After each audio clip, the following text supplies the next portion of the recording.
Okay, good morning friends. So start करते हैं आज का सेशन। इस सेशन के अंदर अपन कुछ डिफरेंट एग्जांपल देखने वाले हैं, ठीक है। बट इस एग्जांपल को मैं स्टार्ट करूँ उससे पहले आपको मैं कुछ क्लियरिटी देना चाहता हूँ कि अपन कर क्या रहे हैं अभी, ठीक है। देखो, समझना, मैंने स्टार्टिंग में आपको एक चीज़ बताया था कि इस चैप्टर के अंदर अपन ब्रॉडली क्या सीखने वाले हैं। अपन इस चैप्टर की मीनिंग को देखेंगे, ठीक है। मीनिंग देखा इसका चैप्टर का, साथ ही साथ मैंने आपको बताया था कि अपन क्या सीखने वाले हैं, इसके फाइनेंशियल स्टेटमेंट को बनाना, ठीक है। फाइनेंशियल स्टेटमेंट बनाना सीखेंगे अपन उसके बाद इसका। तो सर, जब अपन फाइनेंशियल स्टेटमेंट बनाएंगे तो उसमें सर बहुत सारे टर्म्स आएंगे, बहुत सारे एक्सपेंस आएंगे, बहुत सारी इनकम आएगी। क्योंकि फाइनेंशियल स्टेटमेंट में क्या चीज़ आती है अब सर अपने पास, जब अपन किसी एनपीओ का फाइनेंशियल स्टेटमेंट बनाते हैं तो सर उसमें 3 चीज़ आती है। Number 1 income and expenditure account, number 2 receipt and payment account, last क्या था, बैलेंस शीट, ठीक है। तो सर मीनिंग तो देखा अपन ने, बट अभी तक अपन ने फाइनेंशियल स्टेटमेंट जो थे वो स्टार्ट नहीं किया। तो सर अगर अपन ने फाइनेंशियल स्टेटमेंट बनाना स्टार्ट नहीं किया तो अभी तक अपन क्या कर रहे हैं। तो सर मैं आपको बता दूं कि अपन अभी छोटे छोटे टॉपिक्स देख रहे हैं, छोटे छोटे एक्सपेंसेस देख रहे हैं, इनकम देख रहे हैं, जिनको आप डील करने वाले हो इनकम एंड एक्सपेंडिचर अकाउंट बनाते वक्त। तो जब सर आप इनकम एंड एक्सपेंस अकाउंट बनाओगे ना, तो वहाँ पर बहुत सारे एक्सपेंस आपको डील करने पड़ेंगे, बहुत सारी इनकम्स आपको डील करनी पड़ेगी कि उसमें कौन सा अमाउंट जाने वाला है। तो सर अभी अपन वही कॉन्सेप्ट सीख रहे हैं। जैसे कि अपन ने सीखा सब्सक्रिप्शन। सब्सक्रिप्शन क्या होता है सर एनपीओ के लिए, इनकम, ठीक है। बट सर एक्रूवल कॉन्सेप्ट के अकॉर्डिंग जब अपन क्या बनाते हैं इनकम एंड एक्सपेंडिचर अकाउंट, तो सर आपको क्या करना पड़ेगा, इस सब्सक्रिप्शन को कौन सा बनाना पड़ेगा, करंट ईयर का, ठीक है। तो सर वो करंट ईयर का अमाउंट कैसे बनाना है आपको, तो अपन वो सीख रहे हैं पहले। क्योंकि जब तक आपको ये पता नहीं होगा कि sir income and expense account में कौन सी वैल्यू जाएगी, बैलेंस शीट में कौन सी वैल्यू जाएगी, और अगर अपन सीधा इनकम एंड एक्सपेंस अकाउंट बनाना सीख ले तो फिर वो सर आप पूरा नहीं बना पाओगे ना, ठीक है। तो पहले ही छोटे छोटे कॉन्सेप्ट तो सीखें कि सर ये जो एक्सपेंस है, जो इनकम अपन डील कर रहे हैं, उसका amount income and expense account में कितना जाएगा, ठीक है। तो अगर अपन को ये चीज़ें पता होगी पहले से तो अपन ईजिली क्या बना सकते हैं, इनकम एंड एक्सपेंडिचर अकाउंट। क्योंकि फिर बाद में जाके अपन को ये चीज़ें नहीं देखनी पड़ेगी ना, ठीक है। तो अभी अपन क्या कर रहे हैं, छोटे छोटे कॉन्सेप्ट सीख रहे हैं, जो कॉन्सेप्ट अपने काम आने वाले हैं कब, जब अपन इसके फाइनेंशियल स्टेटमेंट बनाएंगे, ठीक है। तो जब अपन को हर चीज़ पहले से पता होगी कि इसका अमाउंट कितना जाने वाला है, ये कहाँ पे प्रेजेंट होगा, तो ये चीज़ अगर अपन को पहले से पता है तो फिर एंड में जब अपन इनकम एंड एक्सपेंस अकाउंट बनाएंगे तो अपने लिए बहुत ईजी पड़ेगा कि कहाँ पर कौन सी चीज़ जाने वाली है, ठीक है। तो वो चीज़ें सब अपन को पहले से पता होगी, ठीक है। तो बेसिकली अपन ये चीज़ें देख रहे हैं, छोटे छोटे कॉन्सेप्ट देख रहे हैं जो एंड में अपने काम आने वाले हैं, ठीक है।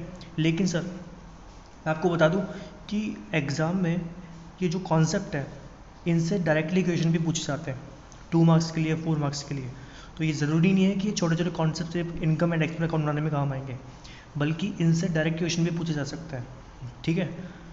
तो जितने भी अभी तक कॉन्सेप्ट करवाया हूँ मैं, जितने भी एग्जांपल्स करवाया हूँ, वो सारे के सारे जो सम्स है वो एग्ज़ाम में डायरेक्टली पूछे जा सकते हैं, ठीक है। तो ऐसा नहीं है कि सिर्फ और सिर्फ question income and expense account बनाने पे आएगा या फाइनेंशियल स्टेटमेंट बनाने पे आएगा, ठीक है। तो जो सम्स आए जो अभी तक डील किए उनसे भी सीधे सीधे क्वेश्चन पूछे जा सकते हैं एग्जाम में, ठीक है। तो आप ये मत समझना कि जो कॉन्सेप्ट है वो सिर्फ इनकम एंड एक्सपेंस अकाउंट बनाने में ही काम आएगा, ठीक है। तो अपन छोटे छोटे कॉन्सेप्ट सीख रहे हैं, उनके थ्रू क्या करेंगे लास्ट में इन चीज़ों को डील कर पाएंगे, फाइनेंशियल स्टेटमेंट को डील कर पाएंगे, ठीक है। तो देखते हैं अपन एक नया कॉन्सेप्ट सीख रहे हैं जो डील करता है सर किसको, एक्सपेंसेस को।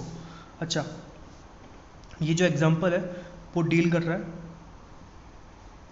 सन्ड्री एक्सपेंसेस को, ओके, सन्ड्री एक्सपेंसेस। अच्छा, इसको कहाँ डील करना है अपन को, कि सर इसको डील करना है अपन को कि इनकम एंड एक्सपेंस अकाउंट में कितना जाएगा, बैलेंस शीट में कैसे शो होगा, रिसिट पेमेंट अकाउंट में कहाँ जाएगा, वो अपन को डील करना है, ठीक है, ताकि जब एंड में अपन इनकम एंड एक्सपेंस अकाउंट बनाने वाला क्वेश्चन देखे तो अपन इसको ईजिली डील कर सके, क्योंकि अपना पहले से करा हुआ है कॉन्सेप्ट, तो वो ईजिली कनेक्ट हो पाएगा वहाँ पर। ठीक है, तो इसका एग्जाम्पल देखते हैं। देखो एग्जाम्पल में क्या बोलता है समझना, calculate the amount of sundry expenses to be shown in the income and expense account and for the year ending 31st March 2019 and the balance sheet on that day from the following information। इसमें sir आपने बोला कि इसमें इस example में आपसे वो पूछ रहा है कि जो सन्ड्री एक्सपेंसेस है वो उसका कौन सा value income and expense account में जाएगा और उसको आप बैलेंस शीट में किस तरीके से शो करोगे। ठीक है, तो देखो यहाँ पर आपके पास दो बैलेंस गिवन है, नंबर 1 1 अप्रैल 2018 वाला और 31 मार्च 2019 वाला। तो आप चेक करो कि सर आपका ईयर कब एंड हो रहा है, 31 मार्च 2019। दैट मीन्स आपका जो ईयर स्टार्ट हुआ होगा वो कब हुआ होगा, 1 अप्रैल 2018 को। ओके, सो आपका फाइनेंशियल कौन सा हुआ, 18-19। ओके, सो यहाँ पर जो 1 अप्रैल 2018 है दैट इज ये अपने ओपनिंग बैलेंसेज है एंड 31 मार्च 2019 जो है वो अपने क्लोजिंग बैलेंसेज है। ओके, तो देखो सर इसमें आपके पास दो इन्फॉर्मेशन गिवन है। पहला आपको बोला गया है कि आपके जो प्रीपेड एक्सपेंसेस थे, ठीक है, उसके ओपनिंग बैलेंस गिवन है, क्लोजिंग बैलेंस गिवन है, आउटस्टैंडिंग एक्सपेंस का ओपनिंग एंड क्लोजिंग गिवन है। एंड थर्ड इन्फॉर्मेशन में वो क्या बोलता है कि सन्ड्री एक्सपेंसेस पेड किया ड्यूरिंग द ईयर कितना, 9500। तो समझना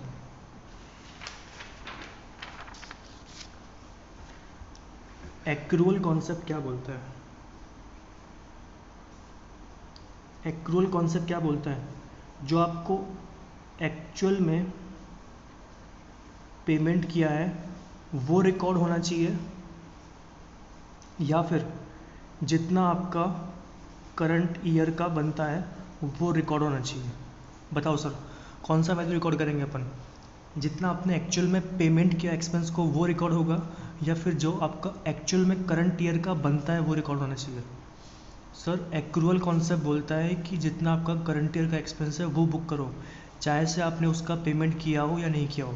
फॉर एग्जांपल अगर आपसे मैं बोलता हूँ कि अगर मेरा कोई एक्सपेंस था 10,000 रुपीज़ का, उसका मैंने पेमेंट किया सर, पेमेंट किया 9,000 रुपीज़। ओके, तो अगर आपका 10,000 का पूरे साल का एक्सपेंस था, 9,000 का पेमेंट किया, तो सर बताओ एक्सपेंस कौन सा बुक होना चाहिए एक्रूअल के अकॉर्डिंग, 10,000 या 9,000। एक्रूअल बोलता है सर पेमेंट कितना भी करो, बुक सिर्फ वही होगा जो आपका करंट ईयर का होगा।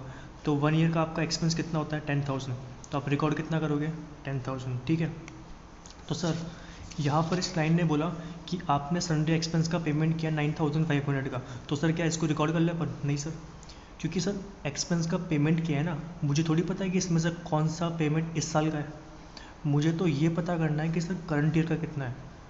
अगर आपसे ये बोला जाए कि सर आपने इतना पेमेंट किया, आपने 9,500 पेमेंट किया, तो आप कैसे बोल सकते हो कि सर वो पूरा का पूरा पेमेंट 9,500 जो है वो करंट ईयर का है, नहीं पता लग सकता।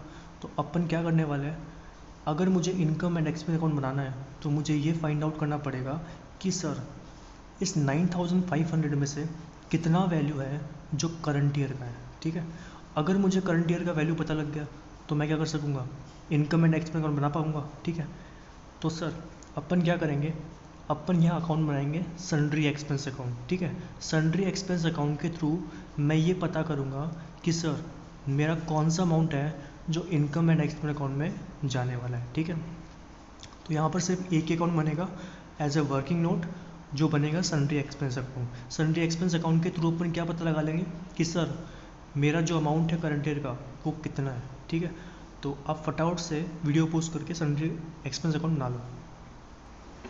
ओके सर, सो आपने बना लिया वो अकाउंट। ठीक है, तो देखो आपको बैलेंसेस पुट करना है सबसे पहले। ठीक है, तो देखो आपके एक्सपेंस जो है ना, एक्सपेंस के दो टाइप के बैलेंस गिवन है, number 1 prepaid expenses, number 2 outstanding expenses. Okay, so सबसे पहले अपन को ये पता करना पड़ेगा कि सर कौन सी चीज़ अपने लिए कौन सा बैलेंस है। ठीक है, देखो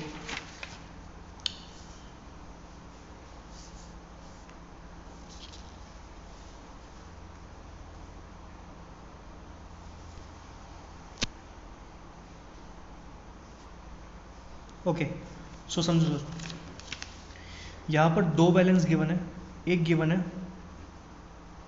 प्रीपेड एक्सपेंसेस और एक गिवन है आउटस्टैंडिंग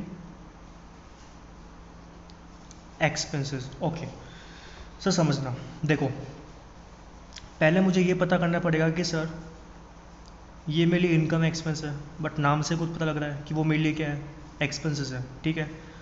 तो अब आपको ये पता करना है कि सर कौन सी चीज़ मेरे लिए एसेट्स है, कौन सी चीज़ मेरे लिए लाइबिलिटीज़ है। ओके सर, समझना, देखो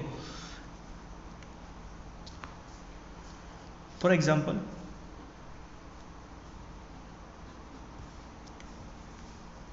अगर मैं आपसे बोलता हूँ कि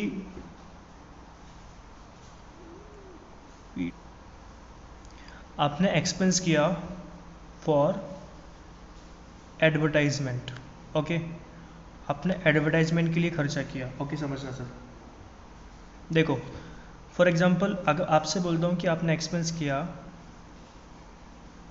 1 लाख रुपीज़ का, ठीक है, ये एनपीओ था और ये एडवर्टाइजमेंट कंपनी थी, ठीक है।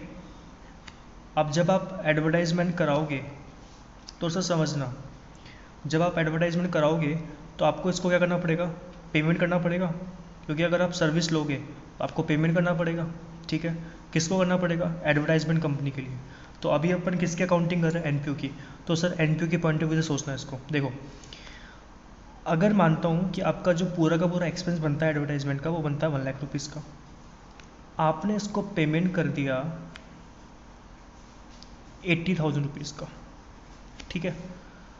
तो सर बता सकते हो, पहले चीज़ तो मुझे ये बताओ कि sir income and expense account में कितना वैल्यू जाना चाहिए। आपका टोटल करंट ईयर का एक्सपेंस कितना बनता है, 1 लाख, आपने पेमेंट कितना किया, 80 का। एक्रूल क्या बोलता है, 1 लाख बुक करूँ या 80,000। एक्रूल बोलता है सर पेमेंट से मुझे कोई मतलब नहीं है, सर जितना करंट ईयर का एक्सपेंस बनेगा सिर्फ पूरा का पूरा वो बुक करेंगे। तो यहाँ पर एक्सपेंस कितना बनता है, 1 लाख रुपीज़ का, तो बुक 80 होना चाहिए, 1 लाख होना चाहिए, 1 लाख। ओके, तो सर अब ये बात आती है कि यहाँ पर जो डिफरेंस आ रहा है अपना, कितना आ रहा है डिफरेंस, 20,000 का, ये मेरे लिए क्या है, ये मेरे लिए एसेट्स है या मेरे लिए लाइबिलिटीज़ है। सोचो एडवर्टाइजमेंट कंपनी से एनपीओ ने सर्विस कितने के ली, 1 लाख रुपीज़ की, ठीक है। उसने पेमेंट कितना किया, 80 का। तो सर अगर आपने 20,000 ज़्यादा पेमेंट किया, कम पेमेंट किया, कम पेमेंट किया, तो ये आपके लिए बेनिफिट हुआ फ्यूचर का या आपके लिए ऑब्लिगेशन हुआ फ्यूचर का। सिंपल है सर, ऑब्लिगेशन है आपके लिए। तो सर जो आपके फ्यूचर के ऑब्लिगेशंस होते हैं उसे अपन क्या बोलते हैं, लाइबिलिटीज़। ओके, तो सर ये जो 20,000 आउटस्टैंडिंग था, आउटस्टैंडिंग का मतलब होता है सर बकाया, आपने नहीं दिया, ठीक है। तो यहाँ पर अगर मैं बात करता हूँ आउटस्टैंडिंग एक्सपेंसेस, तो वो बिज़नेस के लिए क्या होता है सर, लाइबिलिटीज़ होता है। और वो लाइबिलिटी क्यों होता है, क्योंकि सर आपने सर्विसेज तो ले ली होगी, लेकिन आपने क्या उसका पेमेंट कर दिया, नहीं किया। तो अगर आपने उसका पेमेंट नहीं किया, इसका मतलब कि फ्यूचर में आपका ऑब्लिगेशन बनेगा कि मुझे पेमेंट करना पड़ेगा। तो सर वो क्या बन जाएगा आपके लिए, लाइबिलिटीज़। ओके, अब एक और चीज़ समझना, सेम एग्जांपल रखते हैं, 1 लाख रुपीज़ की आपने सर्विसेज ली, ओके, आपने उसको पेमेंट कर दिया 1,40,000 रुपीज़ का, ठीक है। सेकंड केस की बात करता हूँ, आपने पेमेंट किया उसको 140 का, ओके। तो सर सबसे पहले मैं आपसे ये पूछना चाहता हूँ कि इनकम एंड एक्सपेंस अकाउंट में कितना जाएगा। 1 लाख की सर्विस थी, करंट ईयर का एक्सपेंस कितना बनना चाहिए, 1 लाख का, आपने पेमेंट कितना कर दिया, 140 का। तो सर आप पेमेंट देखोगे हमेशा या फिर जितना करंट ईयर का बनता है वो देखोगे। एक्रूअल क्या बोलता है, करंट ईयर का एक्सपेंस देखना है आपको, करंट ईयर का इनकम देखना है आपको।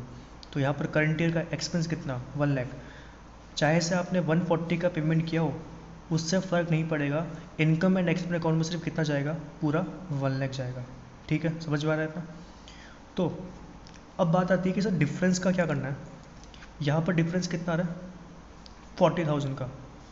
अच्छा सर आपने सर्विस कितने के लिए एडवर्टाइजमेंट कंपनी से, 1 लाख रुपीज़ की। अच्छा आपने पेमेंट कितना कर दिया उसको, 40 का। तो सर ज़्यादा पेमेंट किया, कम पेमेंट किया, ज़्यादा पेमेंट कर दिया, कितना ज़्यादा किया, 40। क्या इस 40 का बेनिफिट आपको आज मिल गया, नहीं मिला, कब मिलेगा, फ्यूचर में। अच्छा, जिसका बेनिफिट फ्यूचर में मिलता है उसे क्या बोलते हैं? एसेट्स। क्लियर है? तो अगर आपने प्रीपेड, प्रीपेड का मतलब कि पहले ही पे कर दिया एक्सपेंसेस को, सर्विस लेने से पहले अगर आप पहले ही पेमेंट कर देते हो तो वो क्या बन जाता है आपके लिए? एसेट्स बन जाता है। एसेट्स के बैलेंस क्या होता है? डेबिट। लाइबिलिटी के बैलेंस क्या होता है? क्रेडिट। ये तो क्लियर है ना? ठीक है, तो इस तरीके से अपना जो प्रीपेड एक्सपेंस होता है वो होता है एसेट्स, और जो अपना आउटस्टैंडिंग एक्सपेंस होता है वो होता है लाइबिलिटीज़। ओके, अब अपन सम के ऊपर जाते हैं। देखो सर, एक्सपेंस के दो बैलेंस गिवन थे, प्रीपेड एक्सपेंसेस, आउटस्टैंडिंग एक्सपेंसेस। तो इनको अगर पुट करें अपन, तो प्रीपेड एक्सपेंस को अपन ने क्या देखा था? एसेट्स। एसेट का ओपनिंग बैलेंस है कितना? 7000 का। तो कहाँ पुट करेंगे? एसेट का ओपनिंग बैलेंस का लिखते हैं अपन डेबिट साइड में, तो लिख देंगे टू बैलेंस बी डी। कितना सर? 7000। एसेट्स का क्लोजिंग बैलेंस गिवन है 5000, क्लोजिंग का लिखेंगे क्रेडिट साइड में, that is by balance C D. कितना सर? 5000। ओके, उसके बाद आउटस्टैंडिंग एक्सपेंस देखा अपन ने, ये क्या होता है बिजनेस के लिए? एनपीओ के लिए लाइबिलिटीज़। ओके, सो इसका जो बैलेंस होगा वो क्या होगा? क्रेडिट। तो कहाँ लिखेंगे इसको अपन?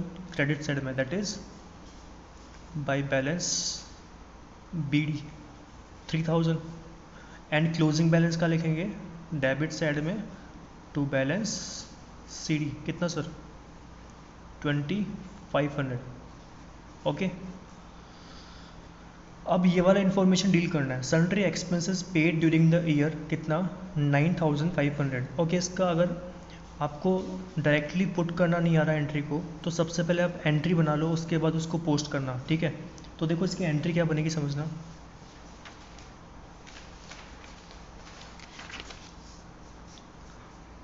एक्सपेंसेस क्या होता है एंट्री करते वक्त? डेबिट। ओके, एसेट्स को अपन क्या करते हैं? डेबिट। असेट का नेचर क्या होता है? डेबिट। अगर वो कम हो तो क्या करेंगे उसको? क्रेडिट। ठीक है, तो देखो सर, एक्सपेंस तो अपना इंक्रीज हो रहा है ना, तो एंट्री क्या बनेगी? Sundry expenses account debit. अब देखो, जब आपने पेमेंट किया होगा तो क्या पेमेंट किया होगा? कैश। कैश क्या होता है बिजनेस का? एसेट्स। एसेट बिजनेस में बढ़ेगा या कम होगा? एनपीओ में जो कैश था वो पेमेंट करने पर बढ़ेगा या कम होगा? कम होगा। अच्छा, असेट का नेचर क्या होता है? डेबिट। अगर वो कम होगा तो क्या करेंगे उसको? क्रेडिट। तो एंट्री क्या बनेगी? Sundry expenses account debit to cash account. कितना पेमेंट किया? 9500। 9500। ठीक है, तो ये एंट्री बन गई। ये तो बेसिक था सर 11th क्लास का। ये एंट्री बनती है एक्सपेंस को पेमेंट करने की, sundry expenses account debit to cash account. अच्छा, अपन अभी कौन सा अकाउंट बना रहे हैं? Sundry expense account. तो कौन सी वैल्यू पुट करेंगे? कैश वाला। कैश को कहाँ पुट करेंगे? टू साइड में आ रहा है, दैट इज डेबिट साइड में,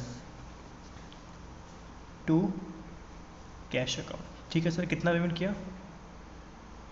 9500। ओके, अब अपन क्या कर लेंगे? बैलेंसिंग फिगर से, बैलेंसिंग फिगर से क्या निकाल लेंगे कि सर मेरा इस साल का इनकम सॉरी एक्सपेंस कितना बनता है। ठीक है, तो देखो यहाँ पर जो बैलेंस ज़्यादा आ रहा है वो कौन सा साइड का आ रहा है? डेबिट साइड का। तो इसका अगर टोटल करें तो कितना आ रहा होगा सर? 9500 प्लस 2000। ओके, 19000। तो सर क्रेडिट का भी कितना आएगा? 19000। 19000 में से कितना हटाना है अपन को? 8। तो अपना करंट ईयर का जो इनकम है वो बैलेंसिंग फिगर से कितना जाएगा? 11000 to income and expenditure account balancing figure. 19000 में से 8000 लेस करोगे तो कितना आएगा? 11000। ठीक है सर। ओके, तो सर अब तो प्रेजेंट करना है अपन को सिर्फ। तो ये जो सन्ड्री एक्सपेंस होता है वो क्या होता है? एक्सपेंस अपना नाम से तो लग रहा है, तो कहाँ पुट कर देंगे इसको? एक्सपेंडिचर साइड में, that is to sundry expenses working note number 1। कितना है सर? 11000। ठीक है, ओके, आगे देखते हैं। अब अपन को क्या बनाने के लिए बोला उसने? बैलेंस शीट बनाने के लिए बोला। तो सर यहाँ पे तो क्लोजिंग बैलेंस लिखने पड़ेंगे अपन को। तो बैलेंस तो दो ही अपने पास, एक तो प्रीपेड एक्सपेंस का, एक आउटस्टैंडिंग एक्सपेंस का। प्रीपेड क्या होता है अपने लिए? एसेट्स, और आउटस्टैंडिंग मतलब क्या होता है? लाइबिलिटीज़। तो सर प्रीपेड एक्सपेंस का क्लोजिंग बैलेंस कितना है? 5000। तो इसको पुट कर देंगे एसेट साइड में, प्रीपेड एक्सपेंसेस कितना 5000 ओके। एंड एक और बैलेंस गिवन है यहाँ पर 2 सॉरी 2 नहीं आता,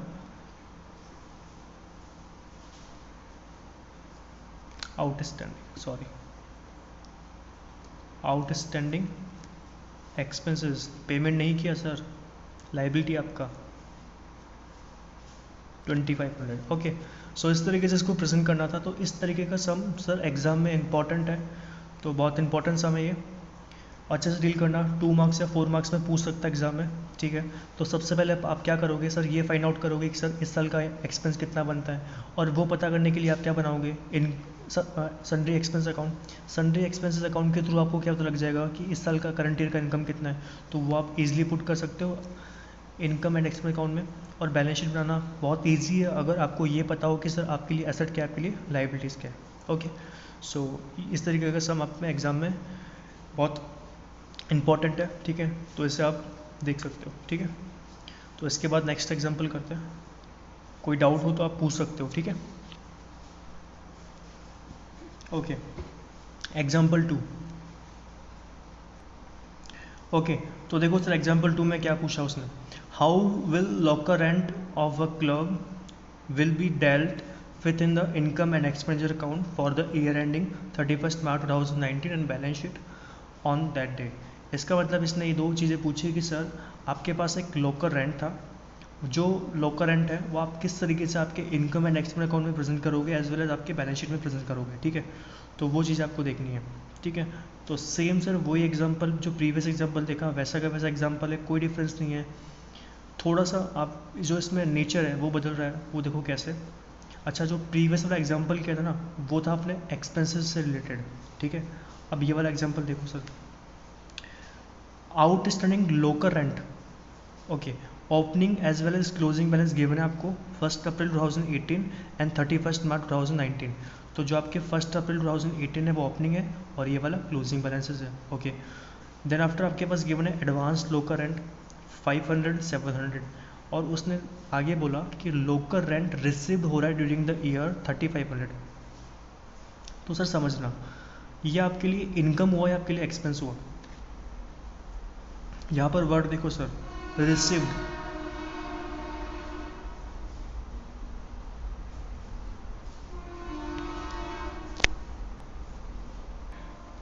ओके। सो सर आपको जो लोकर रेंट है वो आपको रिसीव हुआ, आपको या फिर आपने पेमेंट किया, रिसीव हुआ है। तो रिसीव क्या होता है, आपको एक्सपेंस है इनकम, इनकम सर। सो लोकर रेंट क्या बन जाएगा आपके लिए, इनकम, ओके। सो आपको रिसीव कितना हुआ है 3500। तो सर वही चीज़ वापस से कि सर आपको 3500 रुपीज़ रिसीव तो हुआ है, लेकिन क्या आपको ये पता है कि आपका करंट ईयर का इनकम कितना है, नहीं पता। तो पहले मुझे क्या करना पड़ेगा कि पहले मुझे ये पता करना पड़ेगा कि इस 3500 में सर आपका करंट ईयर का इनकम कितना है, क्योंकि वही तो अमाउंट है जो आपका कहाँ जाएगा, इनकम एंड एक्सपेंस अकाउंट के अंदर, ठीक है। तो पहले मुझे ये पता करना पड़ेगा कि सर आपका करंट ईयर का इनकम क्या है। वो पता करने के लिए मैं क्या बनाऊंगा, लोकर रेंट अकाउंट। जिस तरीके से प्रीवियस एग्जांपल में अपन ने क्या बनाया था, सन्ड्री एक्सपेंस अकाउंट, ठीक उसी तरीके से इस एग्जांपल में अपन क्या बनाएंगे, लोकर रेंट अकाउंट, ठीक है। तो फटाफट से ड्रॉ करते हैं। ओके, सो आपने अकाउंट बना लिया होगा, ठीक है। तो सर यहाँ पर जो अपन अकाउंट बना रहे हैं पहला, that is working note number 1, locker rent account, okay.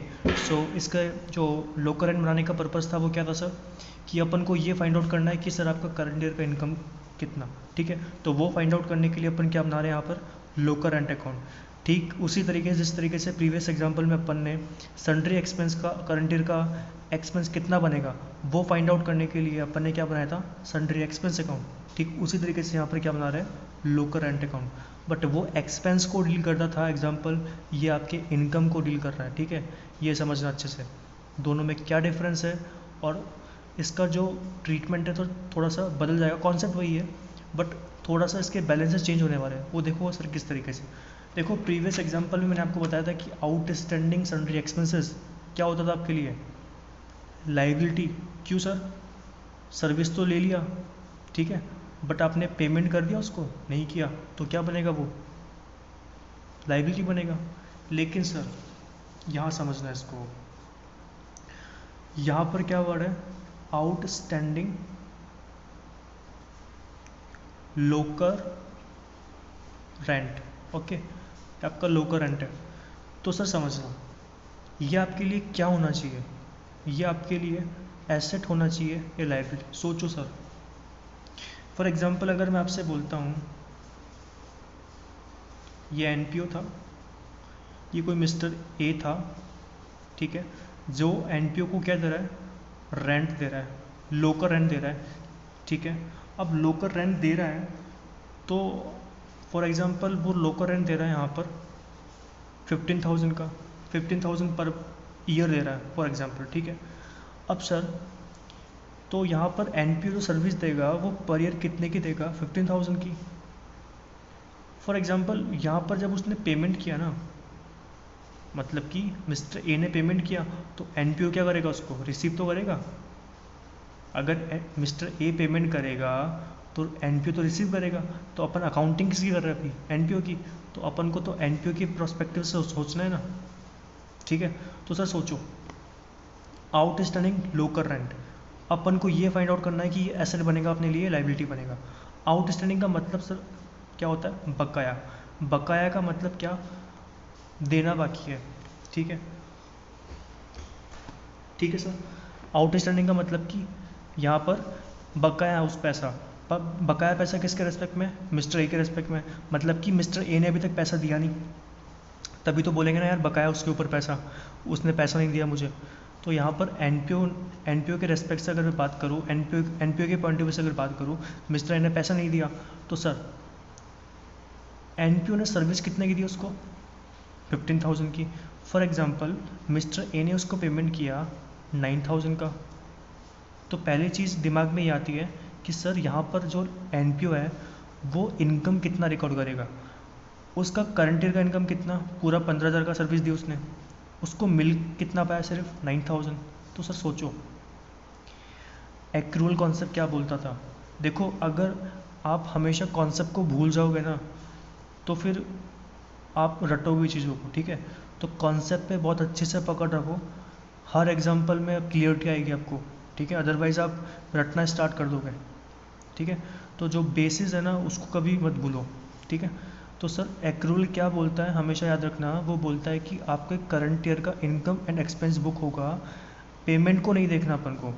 तो यहाँ पर सर्विस कितना दिया मिस्टर एनपीओ ने मिस्टर ए को, 15,000 का, उसको मिल कितना पाया एनपीओ को, सिर्फ रिसीव कितना हुआ, 9,000। तो सर बताओ एक्रूअल के अकॉर्डिंग मुझे 15,000 बुक करना चाहिए था, 9,000, 15,000, क्योंकि एक्रूअल बोलता है कि सर करंट ईयर का बुक होगा जैसे आपको कितना मिला हो। यहाँ पर कितना मिला आपको, सिर्फ 9,000। अच्छा डिफरेंस कितना है सर, यहाँ पर आपको कितना कम मिला, 6,000। सर क्या बनना चाहिए आपके लिए, अच्छा आपने ज़्यादा ले लिया कम ले लिया, सर कम लिया है, कितना कम लिया, 6,000। ओके, तो सर इसका बेनिफिट मुझे मिल चुका, ज़्यादा मिल गया या नहीं मिला। देखो समझना, इसका बेनिफिट आपको मिल गया या आपको नहीं मिला, या फिर आपको फ्यूचर में मिलेगा। सर ये 6,000 क्या मिल चुका है, क्या आपको नहीं मिला, तो कब मिलेगा, फ्यूचर में। और जिसका बेनिफिट आपको फ्यूचर मिलता है वो क्या होता है आपके लिए, एसेट्स होता है, ठीक है। इसी तरीके से अगर मैं बात करता हूँ, अगला क्या था अपने पास, एडवांस लोकर रेंट। ओके सर, एडवांस लोकर रेंट, सर समझना, यहाँ पर एनपीओ सर्विस कितने की देता है पर ईयर, 15,000 रुपीज़ की, कि अगर आप 15,000 रुपीज़ दोगे एनपीओ को तो एनपीओ इनकम कितने बुक करेगा, 15,000। अब सर समझना, यहाँ पर मानते हैं कि मिस्टर ए ने 20,000 रुपीज़ का पेमेंट कर दिया, कितना, 20,000 रुपीज़ का। लेकिन सर आप क्या बता सकते हो कि एनपीओ ने उसको सर्विस सिर्फ कितने की दी होगी, 1 साल की दी होगी ना, क्योंकि नेक्स्ट ईयर तो आना बाकी है, नेक्स्ट ईयर में तो अगली सर्विस देगा वो। तो यहाँ पर अगर 20,000 का पेमेंट किया उसने, लेकिन सर सर्विस उसने कितने की दी एनपीओ ने, 15,000 की। तो सर यहाँ पर लॉजिक से सोचना, यहाँ पर आप कितना बुक करोगे, पहले तो मुझे बताओ एक्रूअल क्या बोलता है, पेमेंट देखोगे या फिर जो करंट ईयर का बनता है वो देखोगे, करंट ईयर का। तो अभी भी सर इनकम एंड एक्सपेंस में कितना जाना चाहिए, 15 का। लेकिन सर आप यहाँ पर जो डिफरेंस आ रहा है कितने का आ रहा है, 5,000 का। ये 5,000 आपके लिए क्या बनना चाहिए सर, एसेट या लाइबिलिटीज़। सोचो आपने ज़्यादा पैसा ले लिया, कम लिया, क्या लिया आपने बताओ? ज़्यादा लिया कम लिया? सर आपने ज़्यादा ले लिया। अच्छा, इसको सर्विस दे दी थी आपने? एनपीओ ने क्या सर्विस दे दी थी उसको? नहीं दी थी सर। तो अगर एनपीओ को सर्विस देना है, कब देना है? फ्यूचर में देगा। तो सर ये उसके लिए बेनिफिट हुआ या ऑब्लिगेशन हुआ? ऑब्लिगेशन, क्योंकि अभी तो उसको अपनी ड्यूटी को डिस्चार्ज करना बाकी है ना। सर समझना वापस से, मिस्टर ए ने लोकर रेंट दिया एनपीओ को कि कितने का बनता पर ईयर? 15,000 का। लेकिन वो पेमेंट कितना कर दिया उसको? 20 का। तो सर अगर इस साल की बात करता हूँ, करंट ईयर की बात करता हूँ, तो करंट ईयर में एनपीओ ने मिस्टर ए को कितनी सर्विस दी? 1 ईयर की देगा ना, क्योंकि नेक्स्ट ईयर तो अभी आएगा, तभी तो सर्विस देगा नेक्स्ट ईयर की रेस्पेक्ट में। तो सर अभी जितना 5,000 उसने एक्स्ट्रा दिया, क्या उसके रेस्पेक्ट में एनपीओ क्या डिस्चार्ज हो चुका? नहीं सर, अभी तो उसको अपनी ड्यूटी डिस्चार्ज करना बाकी है ना फ्यूचर में। तो ये तो फ्यूचर का ऑब्लिगेशन हो गया एनपीओ के लिए। तो सर ये जो 5,000 एक्स्ट्रा दिया वो क्या बनेगा एनपीओ के लिए? लाइबिलिटी बनेगा, ऑब्लिगेशन है इसका वो। ठीक है। तो सर आउटस्टैंडिंग लोकर रेंट, इसका मतलब कि उसको वो पैसा नहीं मिला तो कब मिलेगा? फ्यूचर में। तो वो क्या बन जाएगा उसके लिए? एसेट्स। ठीक है। ठीक उसी तरीके से मैंने बताया कि एडवांस लोकर रेंट, सर ज़्यादा मिल गया पैसा, आपने सर्विस तो करंट ईयर की दी अभी, लेकिन उसने आपको नेक्स्ट ईयर के रेस्पेक्ट में पैसा दे दिया। तो इसका मतलब कि अभी आपको अपनी ड्यूटी डिस्चार्ज करना बाकी है। इसका मतलब वो आपके लिए क्या बन जाएगा? लाइबिलिटी। ओके। सो अब अपन इसको डील करते हैं आगे। तो अपन को ये फाइंड आउट कर लिया अपन ने कि सर कौन सी चीज़ अपने लिए लाइबिलिटी है, कौन सी चीज़ अपने लिए एसेट्स है। तो देखो सर, यहाँ पर जो आउटस्टैंडिंग लोकर रेंट है वो अपने लिए क्या बन गया सर? एसेट है, लाइबिलिटी? सोचो, अपने लिए बन गया वो एसेट्स। क्यों? क्योंकि सर अब ये पैसा मिलना बाकी है मुझे। ठीक है, तो ये एसेट के बैलेंस है। एडवांस का मतलब क्या? सर ज़्यादा दे दिया पैसा, बट मैं तो अभी तक ड्यूटी अपनी डिस्चार्ज ही नहीं करा, सर्विस आपको दिया ही नहीं, तो कब दूंगा? फ्यूचर में। तो क्या बनेगा? लाइबिलिटीज़। ओके। तो ये अपने एसेट के बैलेंस है, ये अपनी लाइबिलिटी के बैलेंस है। तो इनको पुट करते हैं फटाफट से। तो देखो, outstanding locker rent that is debit balance होगा इसका, टू बैलेंस बीडी कितना sir? 1,000। Okay. Closing balance put कर देंगे बाई बैलेंस सीडी कितना है सर? 1,500। क्लियर है? वैसे एडवांस लो करंट क्या हो गया आपके लिए? लाइबिलिटीज़ के बैलेंस क्या होता है? Credit, that is by balance BD कितना सर? 500। क्लोजिंग बैलेंस पुट करेंगे डेबिट साइड में, that is to balance CD कितना सर? 700। क्लियर है यहाँ तक? लोकर रेंट आपको रिसीव हुआ ड्यूरिंग द ईयर कितना? 3,500। तो सर आपको अगर इनकम रिसीव होता है तो आप एंट्री क्या बनाते हो? देखो, इनकम क्या होती है आपके लिए? क्रेडिट। ठीक है, इनकम क्या करते हैं अपन? क्रेडिट। अच्छा, क्या मिला होगा बिजनेस के अंदर? कैश आया होगा। तो कैश क्या होता है अपना? एसेट्स। एसेट का नेचर क्या होता है? डेबिट। ठीक है। अच्छा, अगर कैश कम होगा तो क्या करेंगे अपन? क्रेडिट। अच्छा, यहाँ पर कैश कम हो रहा है, बढ़ रहा है? बढ़ रहा है सर, तो उसका नेचर वही रख देंगे वापस से, दैट इज डेबिट करेंगे उसको। इनकम क्या हो रहा है अपना? बढ़ रहा है कम हो रहा है? बढ़ रहा है सर, तो उसका नेचर भी क्या कर देंगे? वही रख देंगे। तो इनकम क्या होती है अपनी? क्रेडिट। कैश क्या होता है अपना? डेबिट। तो देखो एंट्री क्या बनी अपनी? Cash account debit. और इनकम का नाम क्या है अपना? लोकर रेंट अकाउंट। कितना सर? 9,500। यही था, सॉरी 3,500 था, 3,500। ठीक है। तो इस एंट्री को पुट करना है अपन को लोकर रेंट अकाउंट के अंदर, क्योंकि अभी अपन कौन सा अकाउंट बना रहे हैं? लोकर रेंट अकाउंट। तो देखो, ये जो पोस्ट होगा वो कहाँ होगा आपका? बाई साइड में। Okay, by cash 3,500। ठीक है सर। अब आप क्या करोगे? बैलेंसिंग फिगर से ये फाइंड आउट कर सकते हो कि आपने इस साल कितना इनकम कमाया। ठीक है, दैट इज़ करंट ईयर का इनकम पता लग जाएगा आपको बैलेंसिंग फिगर से। तो देखो अभी ज़्यादा बैलेंस किस तरफ का है? डेबिट का, क्रेडिट का? क्रेडिट का। तो इस तरफ का टोटल कितना आपका? 5,500। यही है सर। ठीक है। अब क्या करना है आपको? इसके बाद आपको बैलेंसिंग फिगर से क्या निकाल देना है? कि सर आपका इनकम है एंड एक्सपेंस अकाउंट में कितना जाएगा, ठीक है, वैल्यू। तो सर अगर क्रेडिट का टोटल कितना 5500, डेबिट का भी कितना आएगा फिर अब 5500, तो बैलेंसिंग भी कैसे निकाल दें यहाँ पर, income and expenditure account balancing figure कितना हो गया sir 5500 minus 1700, that is 3800। Okay 3800, ठीक है 3800, ठीक है ठीक है। तो सर ये जो लो करंट था आपके लिए क्या था, इनकम। तो जब आप इनकम एंड एक्सपेंस अकाउंट में शो करोगे उसको, तो कहाँ करोगे, बाई लोकर रेंट, कितना सर 3800। ओके बैलेंसेस पुट करने हैं अपन को, क्लोजिंग एंड ओपनिंग के 1500 1700। आउटस्टैंडिंग लोकर रेंट क्या था, एसेट्स, पुट कर देंगे इसको एसेट साइड में, दैट इज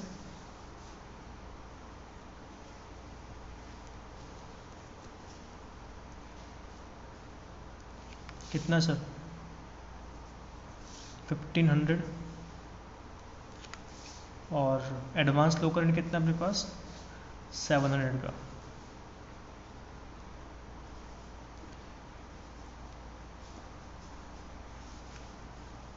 ओके तो इस तरीके से प्रेजेंट करना है आपको, ठीक है। नेक्स्ट एग्जांपल देखते हैं।